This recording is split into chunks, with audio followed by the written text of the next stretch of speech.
नारी in sari is the best. यदि केटासँग पैसा छैन भने चाहिँ स्ट्रगल गरिरहेछ भने चाहिँ त्यतिखेर साथ दिनुहुन्छ कि खानु?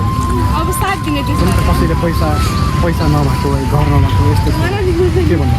होइन पैसा नभएर के गर्छ अब पछि त त्यो पैसा भनेर आइहाल्छ नि। केटीहरू त हेर्छन् केटाकेटी कोही राम्रो धनी हुनु चाहिन्छ, अलिअलि पैसा अलिकति भएपछि तिनले दिनको पछि भाग्ने। हामी जस्तोले अब काम गरेर खाने मान्छे हो। तपाईँले चाहिँ कस्तो खालको केटा मनपर्छ? तल केटा मनपर्छ कि सब? सब किन? सबैजना नमस्कार। आजको यस भिडियोमा हजुरलाई स्वागत छ। आफ्नो लङ टाइम आइसकेको छु है, केही समस्या परेर।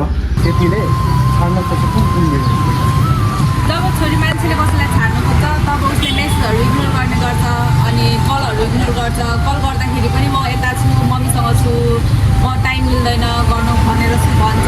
मेसेजहरू पनि छिटो रिप्लाई दिँदैन अनि बिजी छु भन्छ धेरै होइन। अनि मेसेज गर्दाखेरि पनि झगडा गर्ने, इरिटेट भएको जस्तो गर्ने, इग्नोर गर्छ, पुरै इग्नोर गर्छ। मखन पार्कतिर गइरहेको छु है, हेर्न सक्नुहुन्छ। त्यहाँ जान्छु म सोध्नलाई कस्तो बानी व्यवहार भएको छ मलाई चटपटे किनिदिने जस्तै मलाई त जस्तो भइदिनुहुन्छ यस्तो भए पनि मन पर्छ है। ट्रु होला तपाईँले कसैले चटपटे के हो अब रिएक्सन के आउँछ है। सबै मान्छे एउटा हुँदैनन् है, के रिएक्सन आउँछ, के वर्ड्स आउँछ, के भन्नुहुन्छ उहाँहरूको मनको कुरा हो है त। सबै एउटा मान्छे हुँदैनन्। त हेर्छन् केटाकेटी कोही राम्रो धनी हुनु चाहिन्छ, अलिअलि पैसा अलिकति भएपछि तिनले दिनको पछि भाग्ने। हामी जस्तोले अब काम गरेर खाने मान्छे हो, तिनले चाहिँ चाहियो बसी धनी केटा चाहियो, अलिकति अगाडि पछाडि घुमाउने डुलाउने त्यस्तो केटा चाहियो। अब हामी चाहिँ काम गर्ने मान्छे हो, अगाडि पछाडि काम गरेर सबै कुछ हुन्छ। त बुझ्नै चाहियो केटीले बुझ्ने चाहियो भने चाहिँ यस्तो हुन्छ कि अब मेरो कोहीले यस्तो दुःख पास हो भनेर त्यो केटीले बुझेर फेरि अगाडि कोहीले पनि के अगाडि सोध्छ। अब जुइले साथ नदिएपछि केटीले कोहीले मात्रै कहाँ एक्लै गर्न सक्छ भन्नु हो कि होइन? कस्तो खालको केटा मन कस्तो बानी व्यवहार भएको? बुझोस् अरू हल्का मेरो चाहिँ हल्का बच्चा कुनै छ, हामी चाहिँ बच्चाकै छ, त्यसले हल्का उसमै लियो अब तुम्ही। अरू के होला, राम्रो होस्, फेस मेटर गर्दैन नि त, जस्तो पनि ठिकै हुन्छ, बुझोस् मात्र। कसैले पैसा नभएको घर नभएको यस्तो के भन्नु? होइन पैसा नभएर के गर्छ अब पछि त त्यो पैसा भनेर आइहाल्छ नि। पहिला आफ्नो बाबा मम्मीलाई राम्रोसँग पालिस् नि त, पछि त्यसको प्लान चाहिँ पछाडि गरे पनि ठिकै हुन्छ। अहिले चाहिँ पछि पैसाको जब पैसा छैन भने तपाईँ माया गर्नुहुन्छ? पैसा नभए पनि चल्छ। किन? मन मिल्नु पर्यो। यदि तपाईँले केटाले माया गरेपछि छाड्नुहुन्छ कि छाड्नुहुन्न? एकचोटि पनि छाड्नुहुन्न? यदि छाडिहाल्नु छाड्नु पर्यो नि, मतलब आफूबाट नछाड्ने, उसले छाड्यो भने त अब छाड्नै पर्यो। पैसा जस्तो छैन भनेपछि स्ट्रगल गरिरहेको छ, त्यतिखेर के भन्नु? साथ दिनुहुन्छ? पैसा त मिलेर कमाइहाल्छ, साथ दिइहाल्नुहुन्छ नि। यदि केटासँग पैसा छैन भने चाहिँ स्ट्रगल गरिरहेछ भने चाहिँ त्यतिखेर साथ दिनुहुन्छ कि खानु? अब साथ दिने त्यसमा त जब दुवैजना केटी बिच रिलेसन हुन्छ है, प्रमिस हुन्छ, त्यतिखेर तपाईँले उसले भन्छ नछाड्नु, त्यतिखेर के भन्नु? छाड्नुहुन्छ कि साथ दिनुहुन्छ? त्योसँग पैसा छैन, स्ट्रगल गरिरहेको छ, त्यतिखेर पैसाको पछि पर्नुहुन्छ नि के? पैसाको पैसा सबैको पैसा नै होइन नि त, अब त्यो समयमा चाहिँ अब साथ दिने त्यही हो। त्यसले खासमा धोका दिने कारण के हो? केटीले धोका दिनु कारण पैसा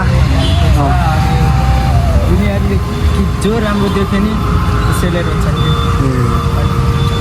मतलब तपाईँले कस्तो खालको केटी मनपर्छ?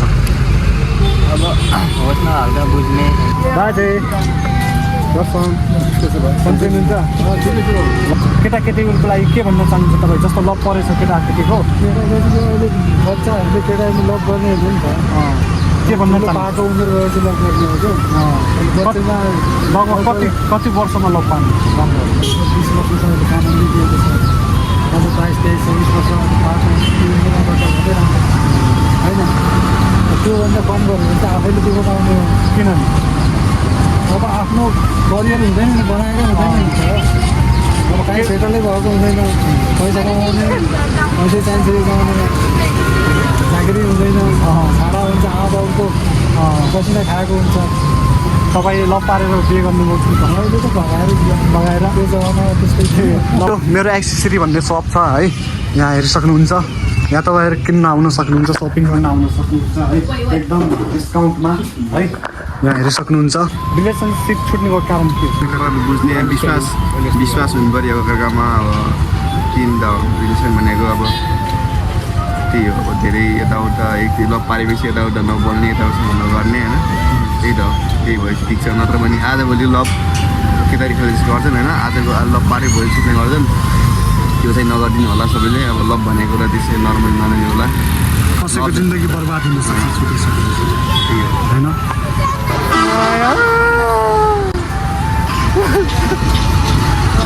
गाह्रो भइरहेछ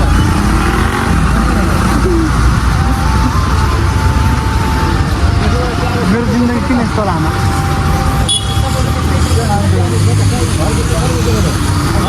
दुःख जिन्दगी रिलेसन छुट्नेको कारण के हुन्छ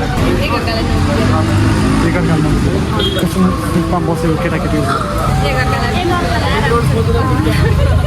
केटाकेटीमा लभ परेपछि किन छुट्टिन्छ पछि त्यो राम्रो हो कि नराम्रो किन अब पहिला लभ गर्नु पऱ्यो होइन हजुर पछि अनि त्यो बिचमा छुट्टिएपछि त नराम्रै त भयो नि त एकअर्कालाई एकअर्कालाई माया गर्ने ठाउँमा अब झन् अब बिछोड भयो नि त अब त्यो त गाह्रै भयो नि त तपाईँको लभ परेको हो कि मेरो लभ परेको लभ परेको त्यतिखेर लभ सक्सेस हो सक्सेस अहिलेसम्म सक्सेस भयो हुन्छ लग्यो लभमा मिल्दैन भने चेकबाट त्यो लभ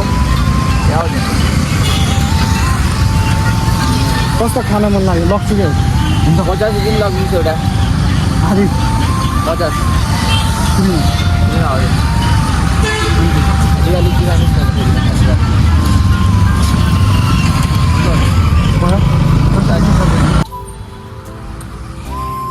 केटा मनपर्छ तल केटा के सक्छ कस्तो कस्तो आमा हो तपाईँले चाहिँ लाइफमा चाहिँ कस्तो खालको केटी मनपर्छ कस्तो खालको बानी गएर जस्ट मलाई बुझ्नुपर्छ मलाई बुझ्न चाहस् अरू बुझ्न त गाह्रो छ तर पनि बुझ्न चाहस् ल बानी चाहिँ त्यो हो अनि नारी in sari is the best रोमाइको नारी साडी बेस्ट डाइरेक्ट पहिले चाहिँ कस्तो खालको केटा मनपर्छ तल केटा मनपर्छ कि सब किन लामो मन पर्दैन ठुलो केटा मन पर्दैन तपाईँले कस्तो खालको केटा मनपर्छ तल केटा मनपर्छ कि सब बसमा चाहिँ म जानु लाग्यो सर्रा होइन सर्रा जान्छौँ सर्रा जानु पर्ला है मुनजनालाई हाई गरिदिनुहोस् न हाई हेलो यता हेलो गरिदिनुहोस् न खासमा धेरै जस्तो केटीको एटिट्युडहरू खोज्छन् कि धेरै पापाकी परि भएर बाल नदिने तपाईँले आफ्नो जवानीमा त्यही गर्नुहुन्थ्यो होइन बाल नदिने कतिको केटी डिस्काउन्ट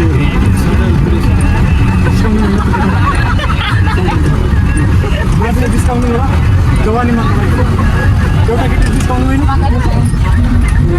त आजको लागि यति नै भेटौँला नेक्स्ट भिडियोमा रमाइलो भिडियो लिएर है के कस्तो लाग्छ तपाईँहरूले चाहिँ मन पराइदिनु होला सम्पूर्णजनालाई बाई बाई भनिदिनुहोस् न बाई तर सबै चुप लाग्छ किन हो